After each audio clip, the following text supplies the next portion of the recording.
Hello to everyone in beautiful Davos. This has been a truly historic week in the United States. 3 days ago, I took the oath of office and we began the golden age of America. The recent presidential election was won by millions of votes, and all seven, every one of them, all seven swing states.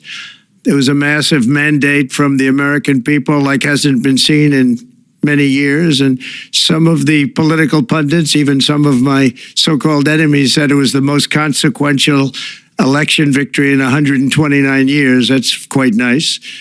What the world has witnessed in the past 72 hours is nothing less than a revolution of common sense. Our country will soon be stronger, wealthier, and more united than ever before, and the entire planet will be more peaceful and prosperous as a result of this incredible momentum and what we're doing and going to do.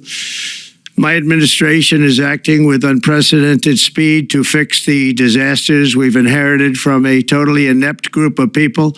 And it's also reported today in the papers that Saudi Arabia will be investing at least $600 billion in America, but I'll be asking the Crown Prince, who's a fantastic guy, to round it out to around $1 trillion. I think they'll do that because we've been very good to them.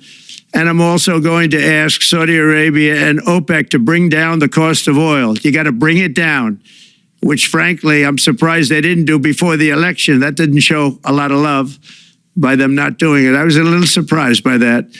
If the price came down, the Russia-Ukraine war would end immediately. Right now, the price is high enough that that war will continue. You got to bring down the oil price. You got to end that war. They should have done it long ago. They're very responsible, actually, to a certain extent for what's taking place. Millions of lives are being lost. With oil prices going down, I'll demand that interest rates drop immediately, and likewise, they should be dropping all over the world. Interest rates should follow us. We're going to be demanding respect from other nations. Canada, we have a tremendous deficit with Canada. We're not going to have that anymore. We can't do it. I don't know if it's good for them. As you probably know, I say you can always become a state.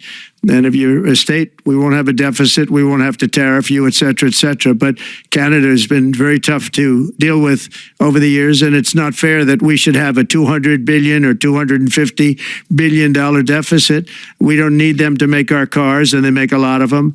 We don't need their lumber because we have our own forests, et cetera, et cetera. We don't need their oil and gas. We have more than anybody.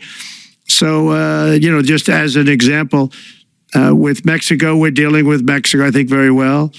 And